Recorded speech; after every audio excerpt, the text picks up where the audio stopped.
This episode is brought to you by Enterprise Mobility. From fleet management to flexible truck rentals to technology solutions, Enterprise Mobility helps businesses find the right mobility solutions so they can find new opportunities. Because if your business is on the road, they want to make sure it's on the road to success. Enterprise Mobility, moving you moves the world. Find your road at enterprisemobility.com. Halliday presents, in the red corner, the undisputed, undefeated Weed Whacker Guy. Champion of hurling grass and pollen everywhere. And in the blue corner, the challenger, extra strength Halliday. Eye drops that work all day to prevent the release of histamines that cause itchy allergy eyes. And the winner by knockout is Halliday. Halliday, bring it on. Where you become traumatized is when you create meaning based on that traumatic event. I'm not going to get promoted. There's no, I should just quit this field. My boss has it out for me. What I know is that you are more likely to draw those conclusions if you have unresolved trauma from childhood.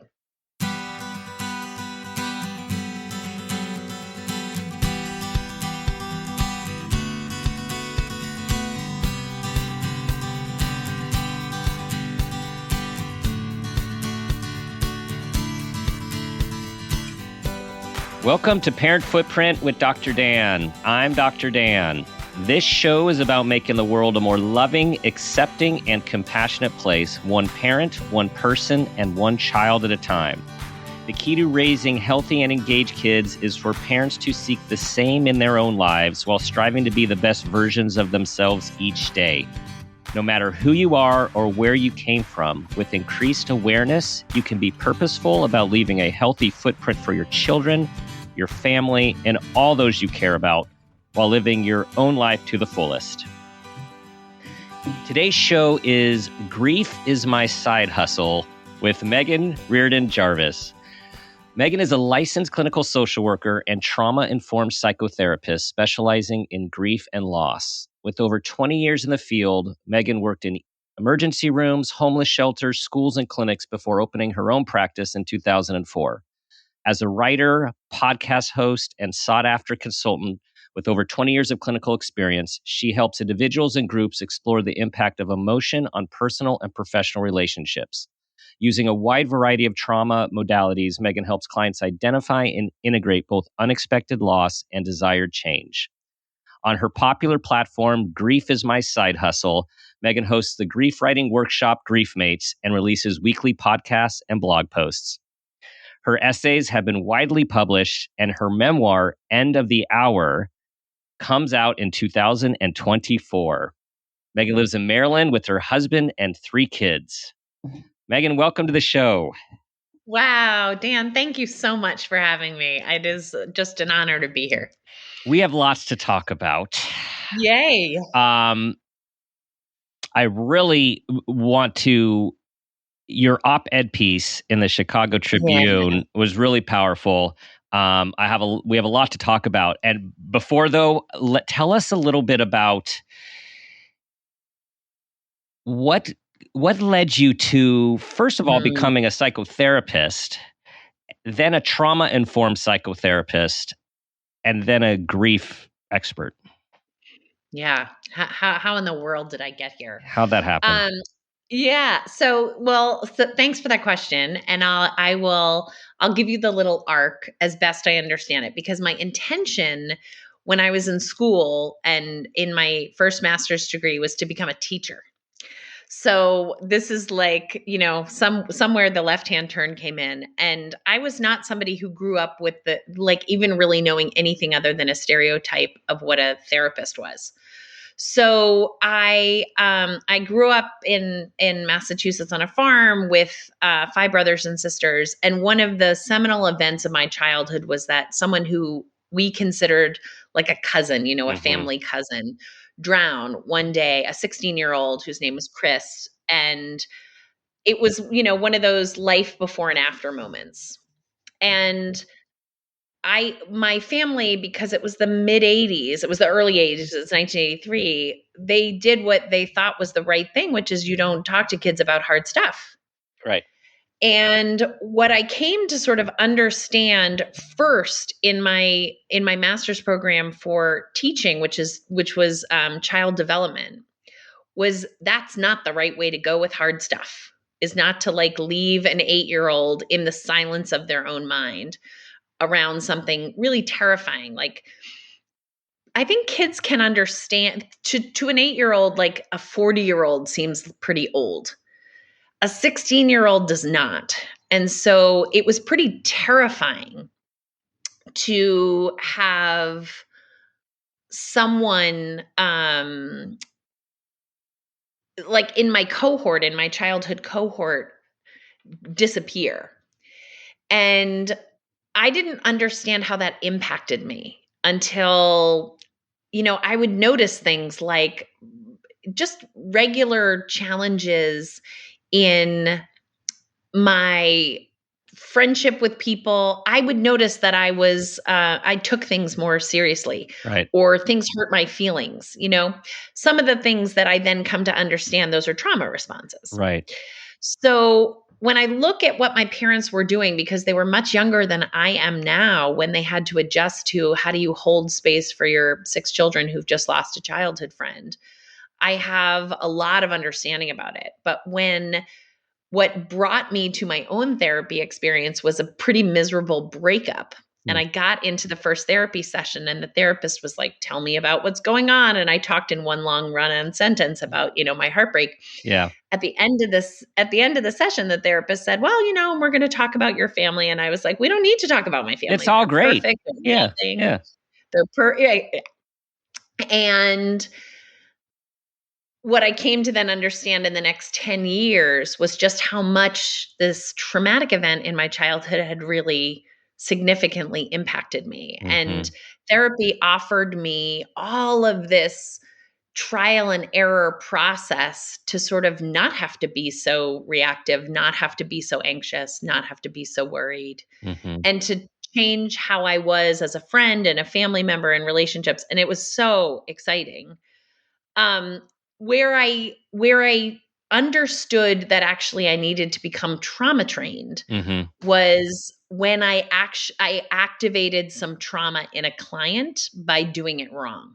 Huh. So I was working with a client who came in and had a terrible event. And I did what you're not supposed to do, which is I was like, well, tell me about your terrible event. And for people who don't know, that's not how we approach trauma. We don't want to take them back into the visceral memories so that they're re-experiencing trauma. But to be fair, since we've trained, I believe, probably at fairly similar times, the thinking at the time was not it is as it is now, correct? I mean, we That's were right. taught basically, let's reprocess the trauma in a healthy environment. I mean, so we have new information now, and you Yes. obviously learned in real time why that Yeah. old way is not helpful. That's right.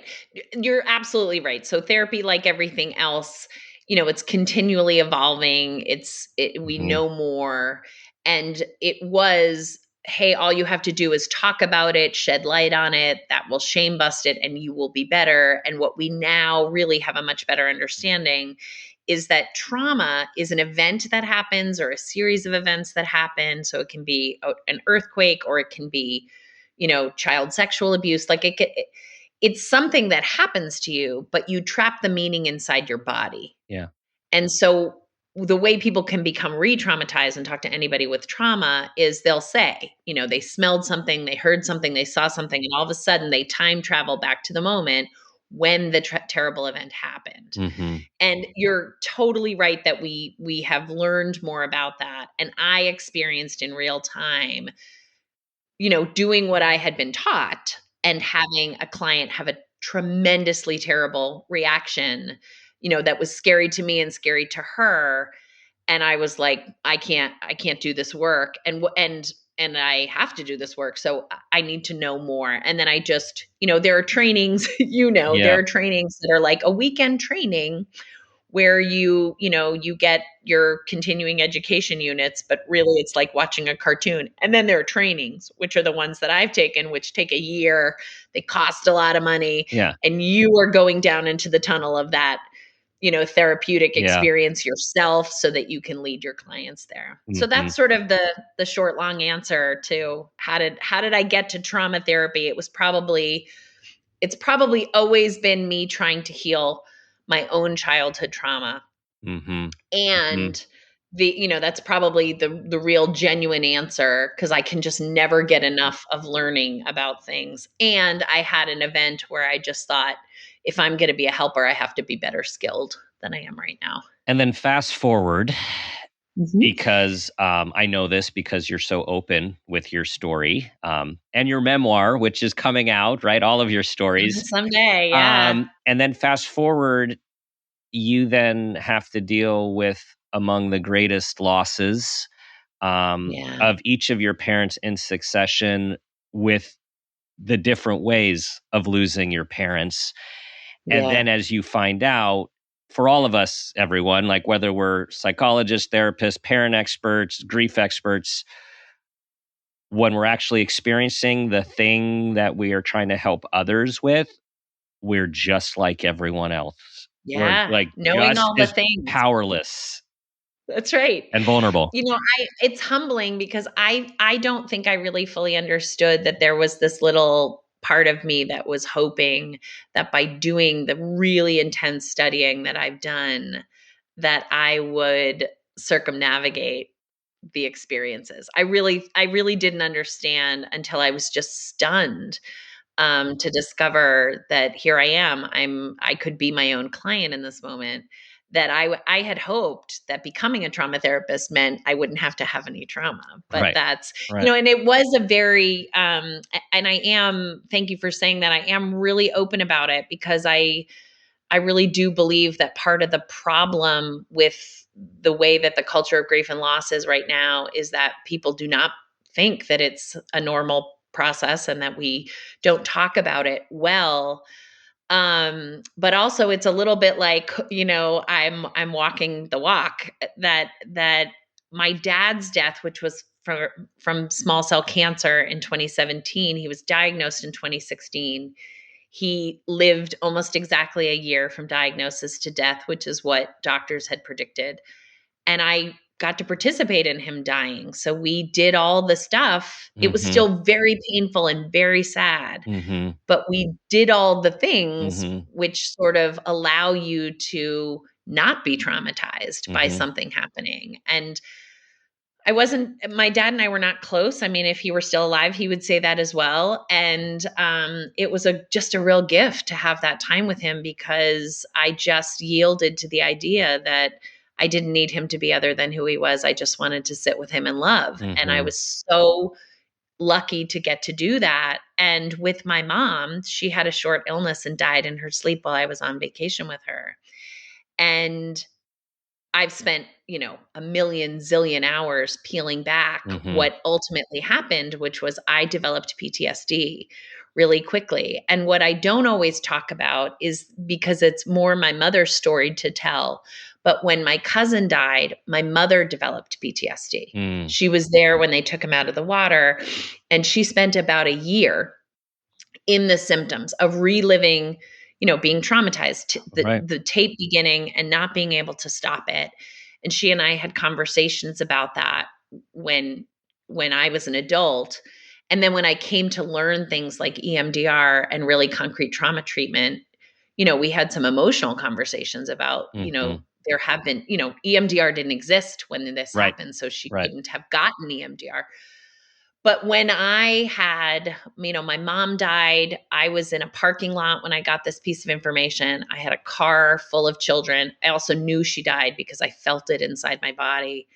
But I had this moment where I was like, well, I can pick to be the mother to these children who need someone to drive them an hour back to where we belong, or I can be the child of this woman who just died. Mhm. And in this way, that when I went ultimately to inpatient treatment, they described as a codependent relapse. Hmm. I picked the kids and not me.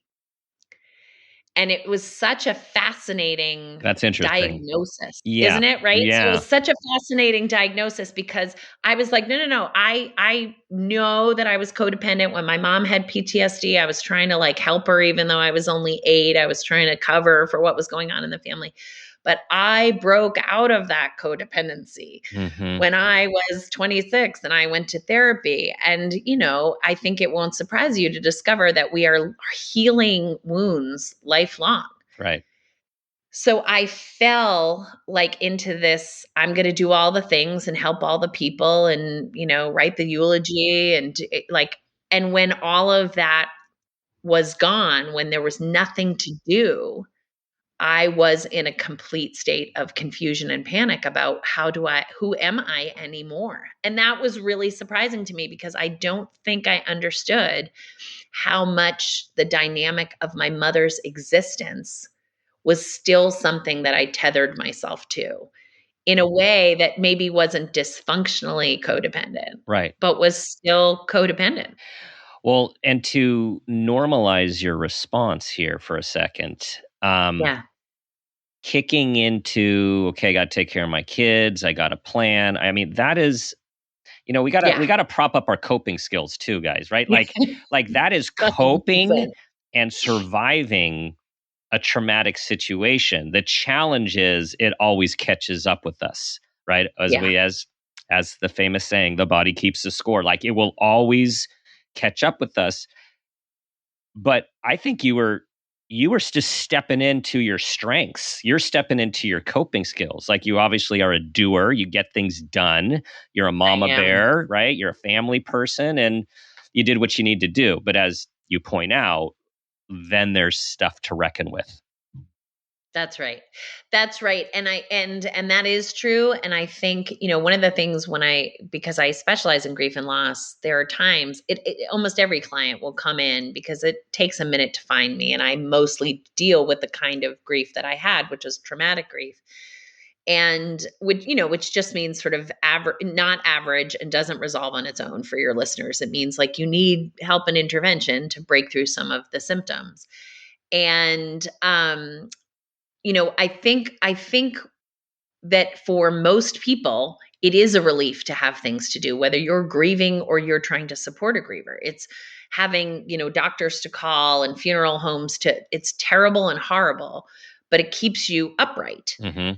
I think the difference for me was that, like, even in that moment, I had my 3 kids in the car and I had my best friend's kid in the car.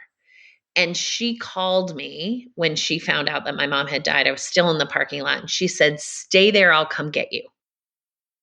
And I could feel it. I was like, I don't want to be helped. Mm-hmm. I don't want to go down that slide Right. Yeah. because that's going to be more painful. Right. I want to help the other people. And I don't know what it would have been like. One of the treatments I had in therapy and inpatient was this amazing IFS session. And Mm. for your listeners, Yeah. IFS is activating parts of you that come to sort of rescue you, which we call firefighters and managers that are always trying to protect you. But I had this, and we use our memory and our imagination at the same time. So it's really like shaman magic. And my IFS session was we went to a core memory. What is the most painful part of your mom dying? And that moment in the parking lot was the most painful because the very first thing I thought when I heard she died, the very first thought in my head was, "It's your fault," meaning me. "It's your fault, Meghan, that she died." And I still had the metacognition as a clinician, like, "Oh, isn't that interesting? I'm having one of those, Yeah. ruminations that my clients had."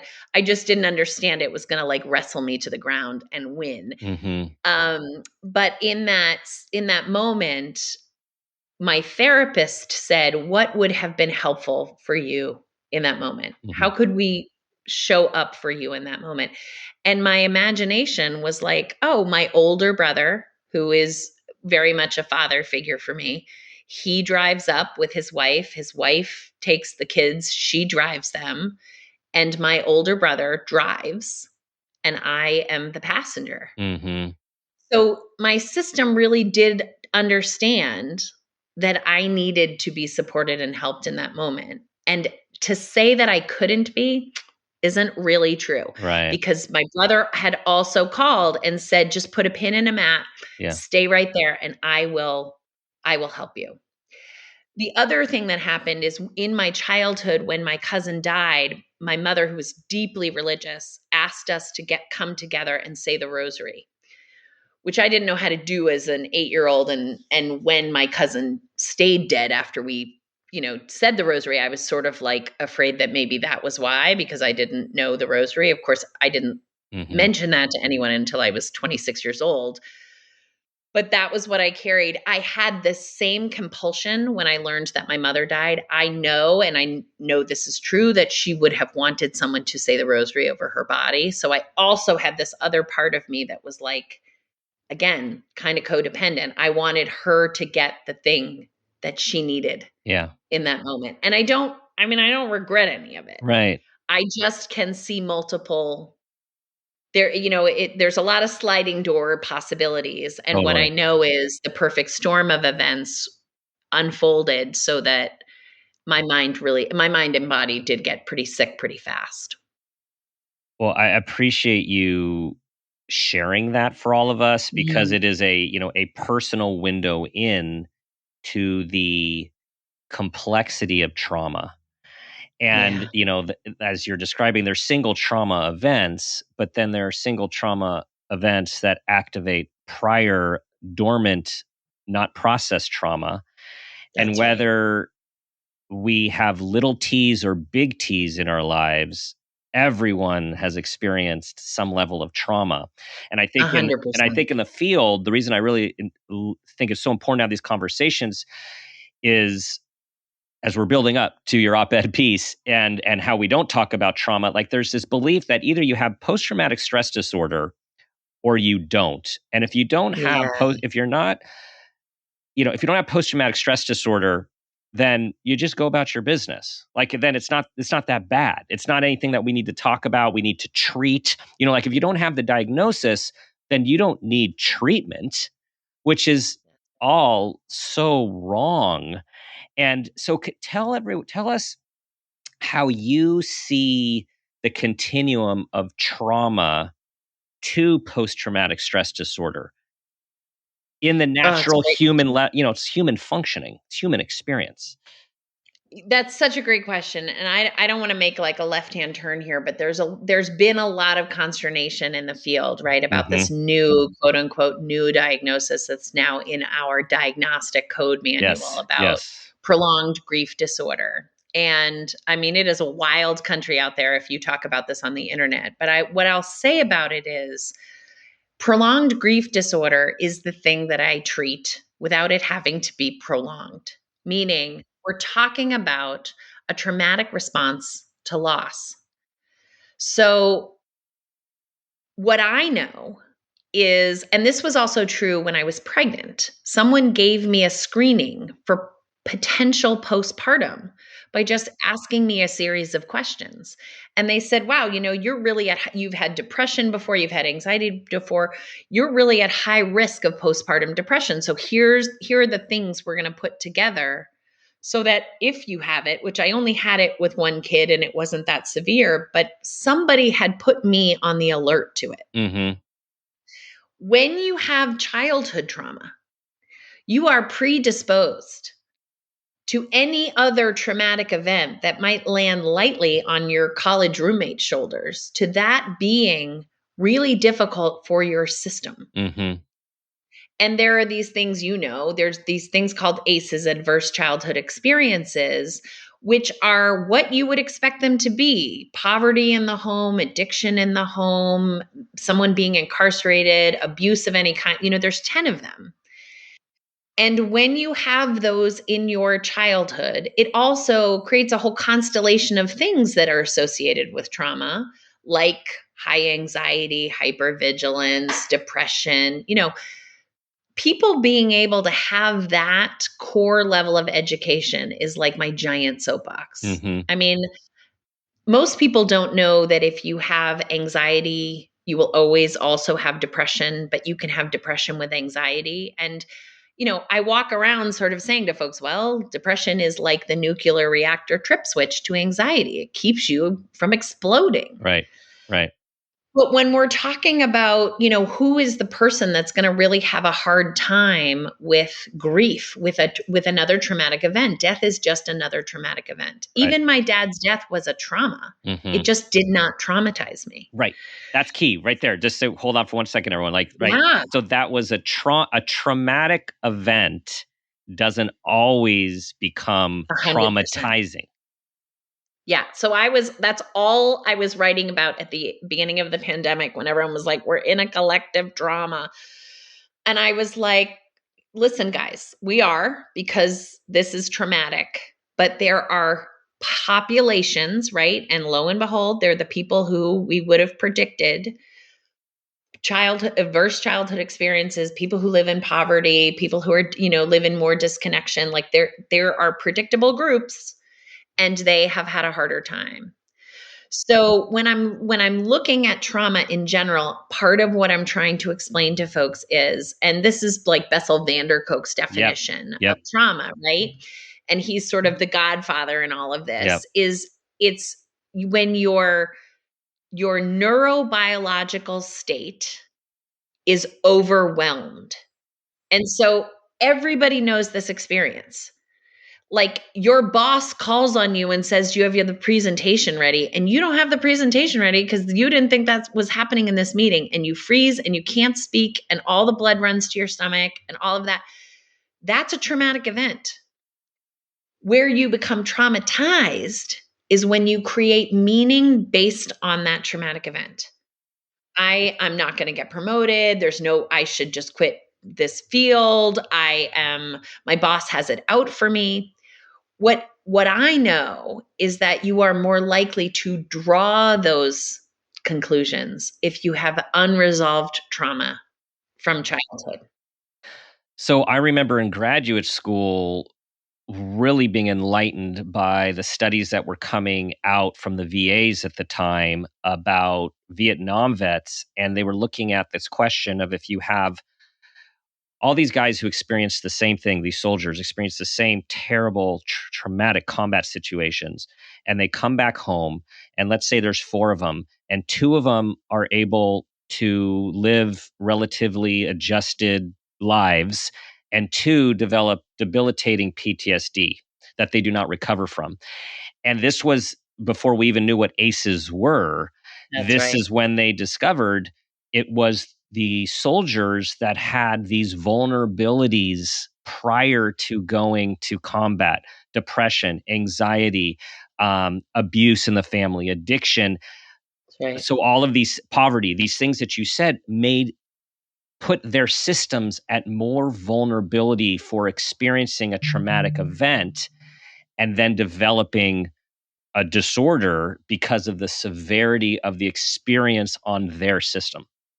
That's exactly right. And what's fascinating to me is, rather than focus on that, rather than say, let's get everybody educated so that everybody knows what the ACEs are and that we know who to get treatment for as soon as possible and what those treatments are, right? Because I was a therapist for a long time before I'd even heard of IFS or EMDR. And some of that is because it's relatively new, but they are treatments, right? They're not just it's not just come in and tell me your problems. It's come in and let's shift the energy inside your body. And in trauma, that's what we're talking about. We're talking about too much energy inside your body that is going, you're dysregulated from it. And so your system, it's like it needs you to bail it out. And what are the tools that you're going to use to bail it out? And I think we do a lot of like magazines and talk show hosts are like, let's talk to the one guy who didn't get traumatized about his resiliency, right, as if that's a transferable or learnable, quotient that we can all then embrace, rather than, God, what happened to those 3 who were not able to, and what does that mean? Because you said it a minute ago, we all experience traumas. And how we recover from the trauma is the thing that is the most significant. One of the things that I learned and have employed in my own experience with my own kids. So my father died and my mother died at the same, my kids were at different ages, but they were all around the same age that I was when I had this child die in my life. And so I was very aware that, this could be their event. Now, it wasn't a child, it was a grandparent, an elderly grandparent. So there's that natural course. And their attachment to their grandparent was different, right? Because that's part of what happens in trauma is, it's certainly in grief and loss. Who did you lose? If they're a seminal part of your life, right, that impacts how you feel about it. But I really feel like in the trauma field, the more we are able to explain to folks what trauma really means is the meaning that your system is making from this experience and therefore may continue to make for the rest of its life. And it's not we have to avoid all traumas. It's that we got to rush to the place and make sure that we provide enough support.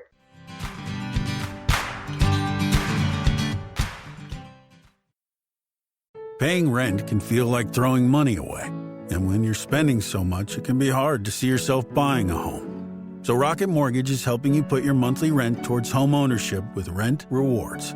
For the first time, save up to $5,000 off the cost of your first home just by paying rent. Only at Rocket Mortgage. Call 800-4ROCKET or visit rocket.com to find out more. Rocket Mortgage, LLC. Licensed in all 50 states. NMLSConsumerAccess.org. Number 3030. This episode is brought to you by Shopify. Forget the frustration of picking commerce platforms when you switch your business to Shopify, the global commerce platform that supercharges your selling wherever you sell. With Shopify, you'll harness the same intuitive features, trusted apps, and powerful analytics used by the world's leading brands. Sign up today for your $1 per month trial period at shopify.com/tech, all lowercase. That's shopify.com/tech.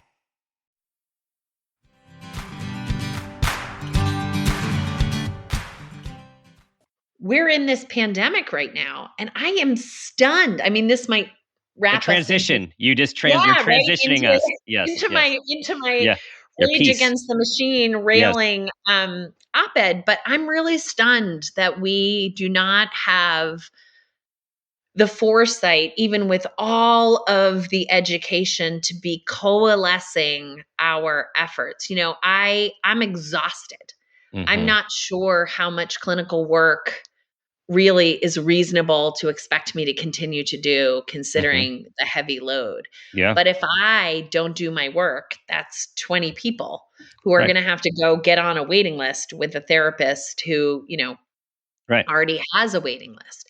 I'm stunned that we don't have federal programs that are beginning to, for people who are in school right now, look, if you specialize in grief and loss and trauma, we're going to cut your loans in half, or just make those pay Bessel van der Kolk to come out with a free downloadable program that people can get certified in, so that we have folks who are who are ready, because not everybody who is a therapist that you walk into their office knows just the simple stuff that we just talked about, which is, listen, trauma is in the body. It's 5 senses. This is what this is what we're making of it. And the op-ed that I wrote called "Why Aren't We Talking About the Role of Grief and Loss in the Great Resignation?"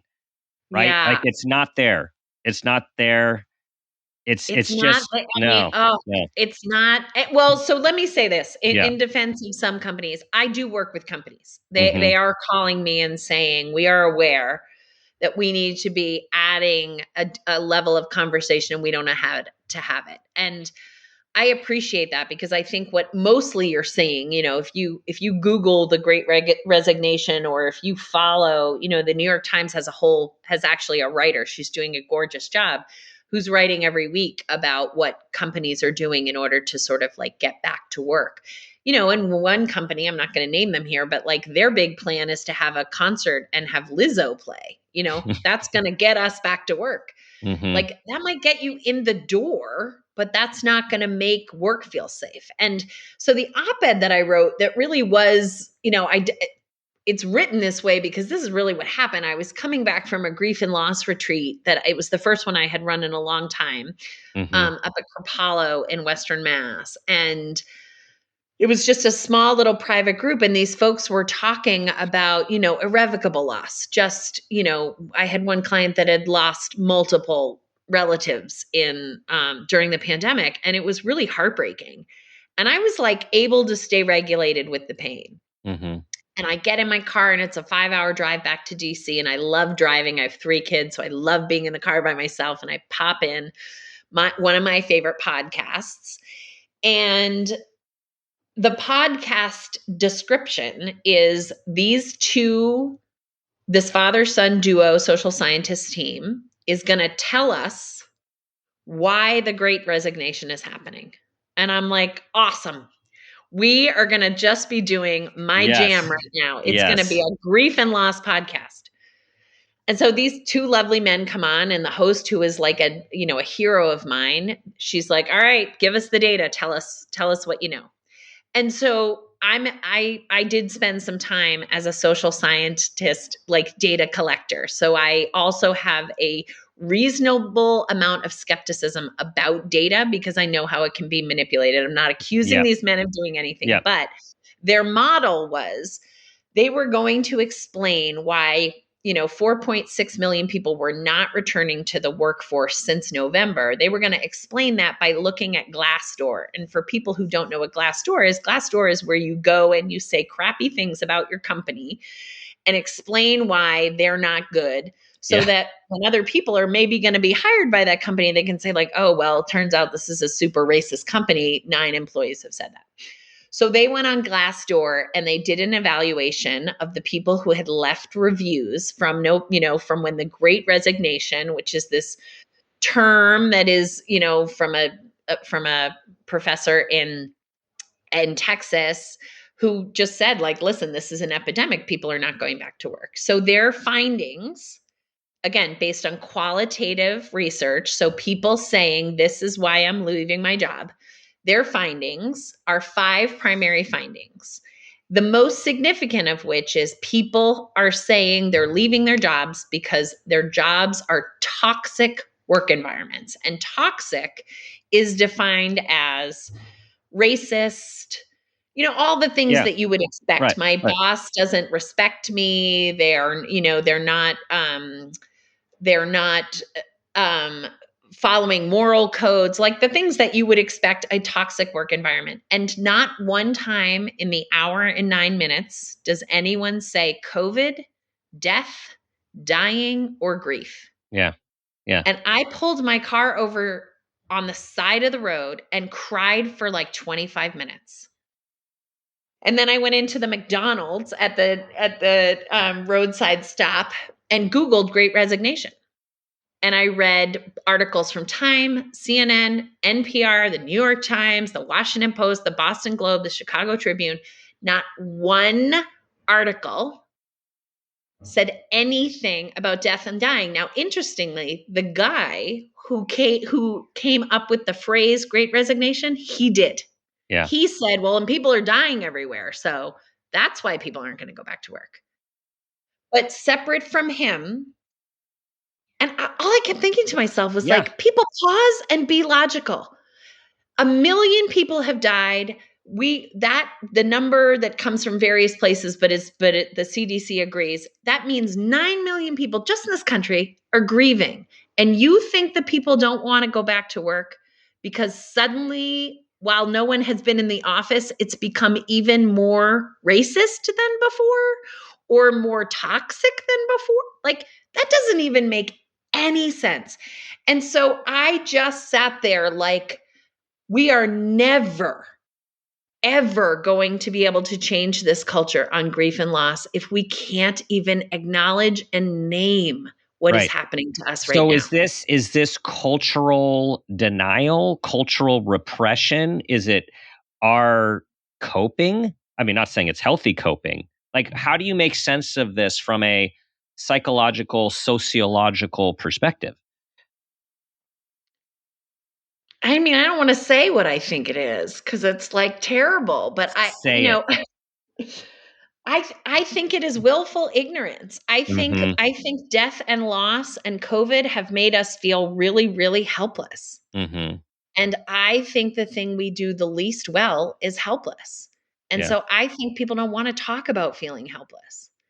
And I think we have a culture that really believes that there is some sort of like that grief and loss is a little bit like your sex life, like you're supposed to keep it private. Mhm. And it's sort of between you and maybe one other person, like maybe your therapist in your 50-minute lunch hour. And that if we talk about it out loud, it's going to like kind of screw things up for people. Mhm. And so that's what I think. I think it feels like a mess. I think people feel really ill-equipped. I think unlike anything else in the world, like if you said to me, I am really having trouble with like managing my money, I would be like, wow, you should really talk to a money guy. There are a lot out there. You should Google one. I wouldn't be like, let me tell you what I do with my money, even though I'm a trauma specialist. I would be like, you should talk to an expert about your money, Dan. What is fascinating about grief and loss is that is not what people do. I mean, I Mhm. had a law firm the other day call me to tell me that they wanted me to come in. I didn't take the work because they had been insane. They had behaved insanely based on losing a partner. They didn't alert people of his funeral. They didn't provide any transportation to the funeral. They didn't make the support staff who probably worked with him every day feel like they were welcome at the funeral. And they were like, we would like you to come in and have our employees not be upset about that. And I was like, That's not that's what not I what I do. do. That's not what I do. That's No. not what I do. No. I No. will come in and talk to your executive team about how you can never, ever make that mistake again. And the way Mhm. that I will talk to you about that is I will just teach you about what you could have done differently. And it's so simple that you will feel empowered to. But, I have trauma therapists say to me, because I put up probably every 3 months, I put up a series of questions. When there's a profound loss, do not say lots of things. Just ask questions to grievers. Ask these 5 questions. And one of them is, are you sleeping? Mhm. Who's been helping you? Mhm. What has been surprisingly helpful? What has been surprisingly unhelpful? They're really simple questions. But what is true in grief and loss is people just need to talk it out, because Mary Frances O'Connor, who I had on my Oh, podcast, I just listened to it. It was awesome. I was gonna tell she is you, awesome. I it mean, was an she is awesome awesome. podcast. Yeah. So she wrote this book called The Grieving Brain. And basically what she says, which is like, God, duh, why didn't we think about this? Is that when someone that you love, that is the center of your world, dies, you have to relearn everything in your life. Everything about and that's why when you wake up in the morning every morning, you forget for a second. And then it's like, oh, so painful again. But basically, the brain is just a predictive organ that is going to tell you what today is going to be like and like what your coffee is going to taste like based on its past experience Right. with it. Right. But it's never done this before. It's never lived. I had not in all of my 45 years when my mother died lived one single day without her before. And I will tell you, even still now, I cannot believe that I have lived 2.5 years without her on the planet. And the other day, I said to my husband, you know who would know that? My mom. I'll call her when we get home. And and I was like, oh, God. Yeah. And I just did that whole cycle of, Well, having to relearn in yeah. that moment. And I think in what I recall from that podcast, which I listened to yesterday, so I should recall this, the idea of a map. Our brain Yeah, has a map, right? And so the that's right. map has all the people and places and things that we expect to be there and have been there for decades. And we don't just get a new map. That's We right. have this hardwired map, and Yeah, every day that we live with this new experience of loss, we're trying to make sense of something that doesn't fit in our map. that's right. And what she and I talked about, which is that I sort of stumbled on this analogy early, is that like when I had my daughter, And for me, it was when she like was born, not when I found out that I was pregnant. I had lots of miscarriages before I had her. Not lots. I had one significant one, but in the course of having my children, I have had many miscarriages. So for me, when the baby is in my arms, when my daughter Lucy was born, I became a parent. And I will never, ever not be a parent for 1 minute of the rest of my life. And that is the same when you are a griever. It is the exact same. I will never, ever, ever not fully and completely understand the existential sorrow of Mhm. profound loss, Right. ever. Right. The same way that I will never not know the existential terror of being a parent. And the difference is people love babies. When you become a parent, you get something and it's cute. And people come forward with gifts and presents and they want to talk to you. And they never suggest that you are talking too much about being a parent. And they never suggest that it is too hard or that it gets easier. And that is the opposite with grief and Right. loss, is that Right. people often are like, so do you feel like you're back to normal? Like, Right. what in the world are you talking about? Well, What and I would that think, mean that I was yeah, back to normal? and I feel it's everyone's own uncomfortableness with it. I remember when a close friend lost her mom, and I remember not knowing what to say. I mean, I didn't know Yeah. what to say, how to do it. This was probably in the 20s, maybe, or even a later, maybe early 30s. Like I just didn't even know what to say. And I Yeah. remember we were at the office. She's also a psychologist, and we were at the office, and she said, our other colleague, who's our similar age, she said, came up to her and said, "That really sucks. I'm Yeah. so sorry." And this colleague had lost a parent. Yeah. This colleague knew what to say. And what she told me is, that's all I need to hear from people.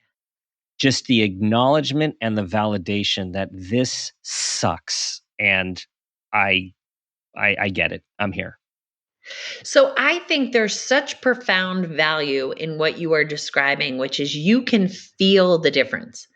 When someone understands where you've been, whether it's you're a new parent and you're exhausted or whether it's you've just lost your dad, you can feel it. What is really difficult is that the primary thing that grievers talk about is feeling, first of all, like the earth doesn't tilt on its axis. So it's really insulting that everyone else is like going to work and buying groceries. So they feel like they're nuts in the world, that the world is no longer theirs to put their feet on normally. And they feel really isolated and different than everyone else. And that cannot actually be remedied. Mary Frances would tell you eventually you sort of heal. Your Mm-hmm. brain comes to understand. Mm-hmm. But in that interim, that time period, however long it takes, and for me, I would tell you it's been about 2 years where I'm like, oh, look at that. I feel like myself, and I remember this. I feel like myself in this body. So let's take my 2-year period. I have interacted with a lot of people who have said a lot of things. Mm-hmm. And it is really obvious when people feel awkward and uncomfortable. I feel awkward and uncomfortable, and I'm a grief expert. Mm-hmm. But part of the reason when we feel awkward and uncomfortable is that we do not have a core level of education about it. Right. That Right. my children have had more education at age 10 about what it is like to have what we used to call gender dysmorphia, but really what we're talking about is that there's a spectrum across gender. They have more education about that. And that population is pretty small, whereas Mm-hmm. 100% of us are going to grieve. And we don't have a grief class in college. Mary Frances O'Connor teaches one, which I would die to take. But I was not even required to take a grief and loss class, not even a death and dying class, in order to become a therapist. Same. Yeah. And Same. that's nuts. I mean, It that is. is nuts. And I don't know, there's a palliative care specialist named Dr. Catherine Mannix in the UK who's extraordinary. And she's on the other end where she holds the hands of people who are dying and works with the families. But what she argues in her book, which is beautiful, she talks about people used to die in the home. People used to give birth in the home. Mm-hmm. People used to walk to, the Irish wake, which I was shocked to discover really meant the body was in the bar. But we used to have a lot more exposure. And so this notion of people being uncomfortable with it was just different. And so when we used to have mourning clothes. God, I wished there were mourning clothes when my mom died. I was standing in the grocery store babbling about grapes to this man who I don't know what I was, but I think he thought I was totally mentally ill. And I feel like if I had been wearing a black shawl, he would have been like, "Oh, you're in a state of suffering. Right. let me pay for your grapes." Yeah. But instead I came home and said to my husband, someone might do a wellness check on me because I was having a very bizarre conversation about grapes earlier because my mind is ill. In terms of the education you're talking about, as we are unfortunately winding down here, what can we leave? What do you want to impart to our community about how to help kids manage trauma, handle trauma, prepare for trauma, grief and loss? What's the message to parents? Yeah. So, the one thing to really remember is that parenting books are good things to have because they will remind you what stage of development your kid is in and how much they can understand about what's going on when it's going on. So that's kind of important to sort of meeting your child with the intellectual curiosity that's sort of appropriate for their age group. So knowing some of that stuff is helpful, and you don't have to have it at the top of your head, but having a reference. But I would say to you, asking your kids, and kids don't like to sit across from you the way that, you're being interrogated by your boss. So I mean, throw a football with them, take a walk. Teenagers are famous for telling you everything when they're in the passenger seat of the car next to you. But saying, the phrase we use in my family, which is a shortcut, which I think my husband invented, is, are there any feelings I should know about? How are your feelings today? And sometimes the answer is they're pretty crappy, but I don't want to talk about them right now. Any feelings that I need to know about. And that, my kids walk through the door. I'm like, how are your feelings? Were they sort of a neutral 5, or did you hit any 7s today? And being able to just sort of have a conversation about feelings is probably the precursor to when we get to the really hard ones. All 3 of my kids have asked me questions do you think Nana is in heaven? And I'm like, yeah, I don't know, man. I don't know.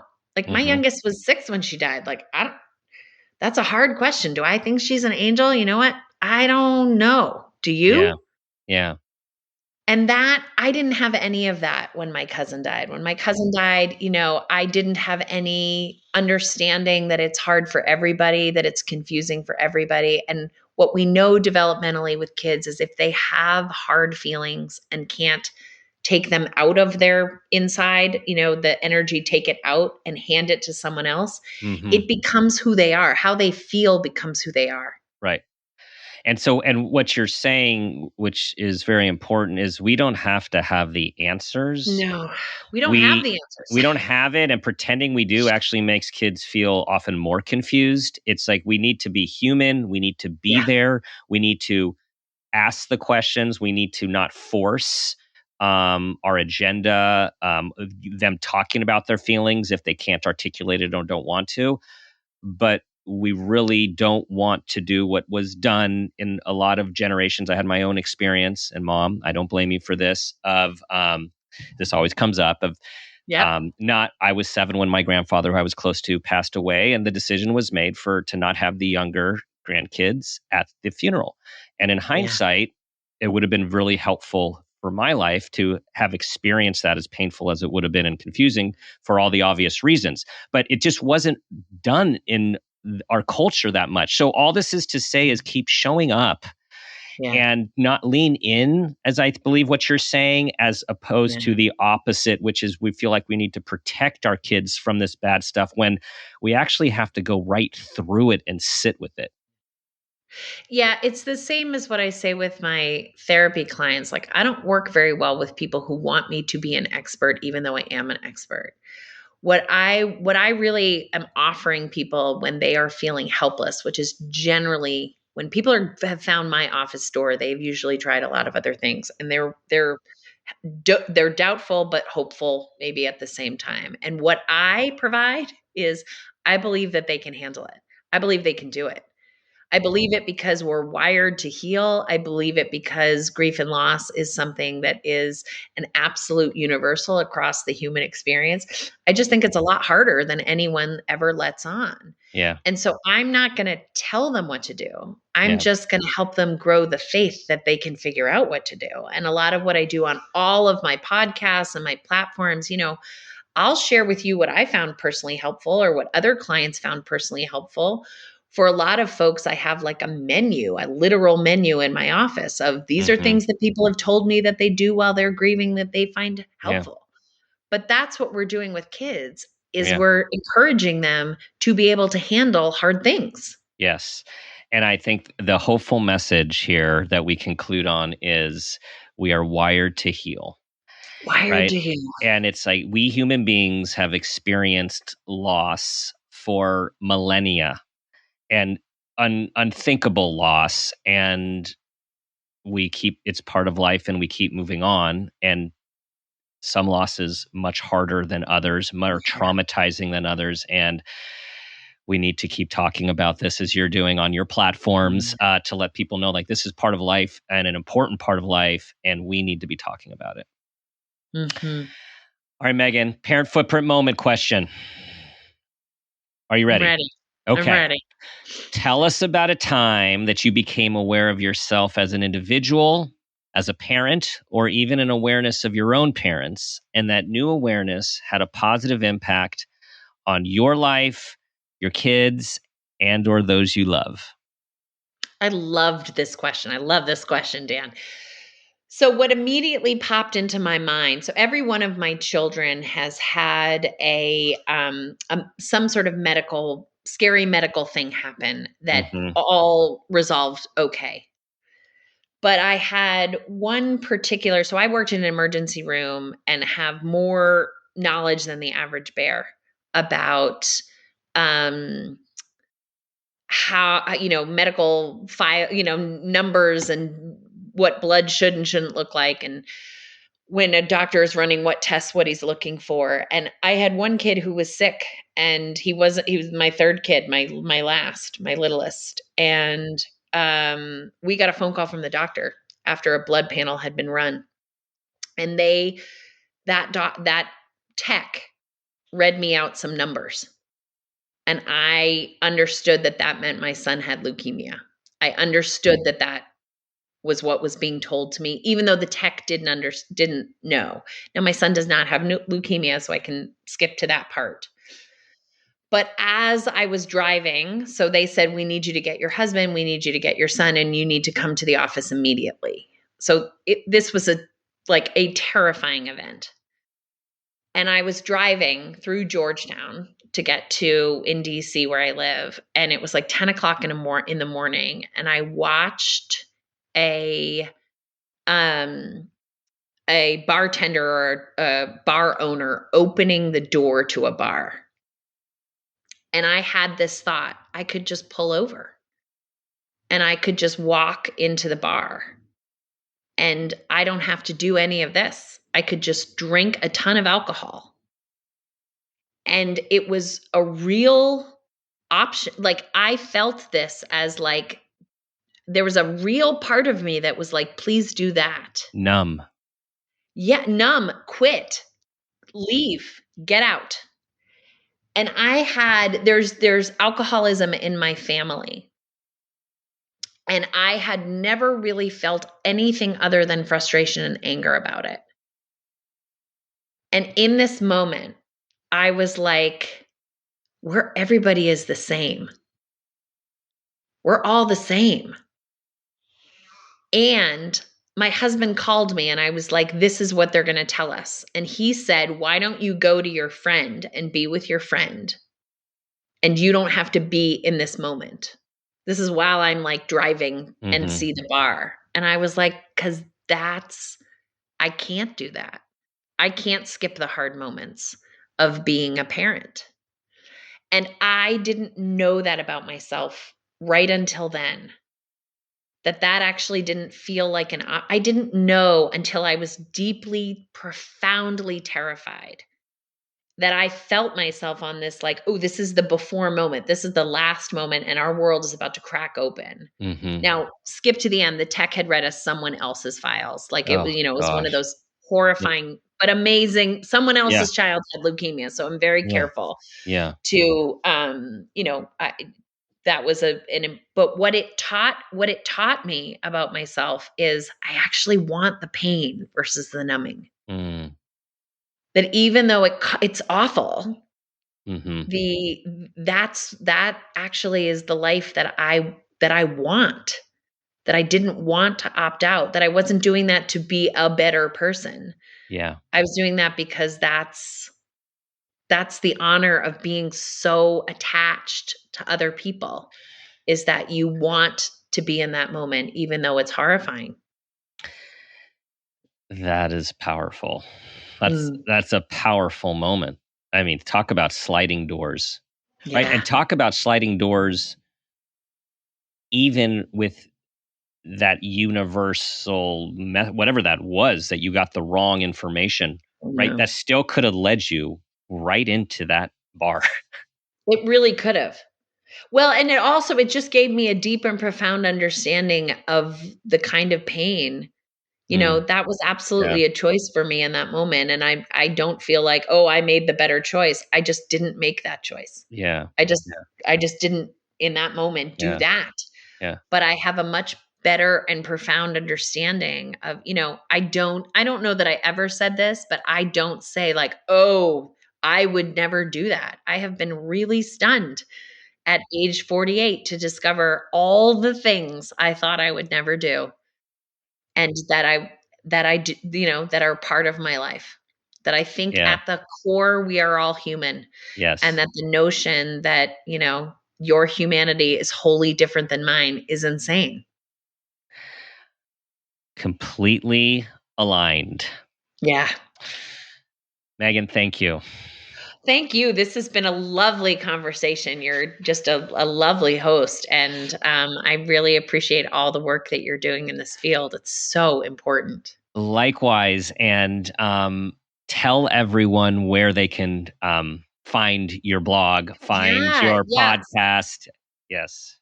So my podcast is on all the places that you find podcasts, and it's Grief is My Side Hustle. And we're in our second season. I'm about to put out a really amazing episode with Hope Edelman of Motherless Daughters, she and I are working on some projects together that I'm really excited about. And then my website, you can either go as Grief is My Side Hustle and look for it, or under my name, Meghan Riordan Jarvis. They'll take you there. The op-ed is up on the website. Actually, I just am launching a new website right now with all kinds of, but my Instagram, which is also Meghan Riordan Jarvis with periods in between each name. I'm really active on Instagram. I put a lot of like quick little, educational pieces up there, and, cute pictures of my kids and flowers and stuff. But yeah, and if people need to get in touch with me, I'm very, very responsive, even though my inbox is insane. I have not figured out a way to not respond to all of my emails. So if people need something, they can just contact me through the website. You guys know where to find her. And I believe that I'm just going to put this out there, that we're going to have another conversation to talk about your memoir as it is coming down the pipe. And it's going to be here before we know it. Yes, it will. It will. Thank you so much. That's so kind. You're so generous. All right, everyone.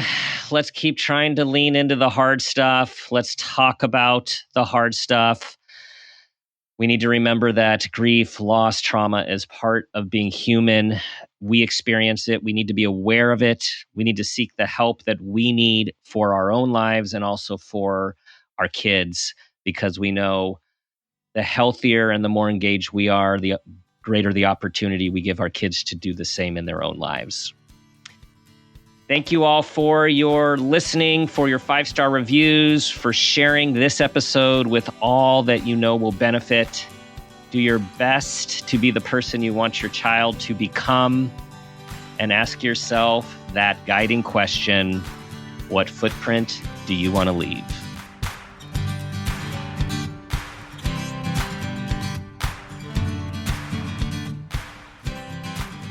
This has been a Peters and Rossi production. Parent Footprint with Dr. Dan is produced by Laura Rossi. Our engineer is Phil Rossi. Theme music is Strummerman, composed and performed by Pro Tunes. Artwork is by Garrett Ross. Follow us on Instagram and Facebook at Parent Footprint Podcast, and on Twitter at Dr. Dan Peters. For more information, go to exactlyrightmedia.com.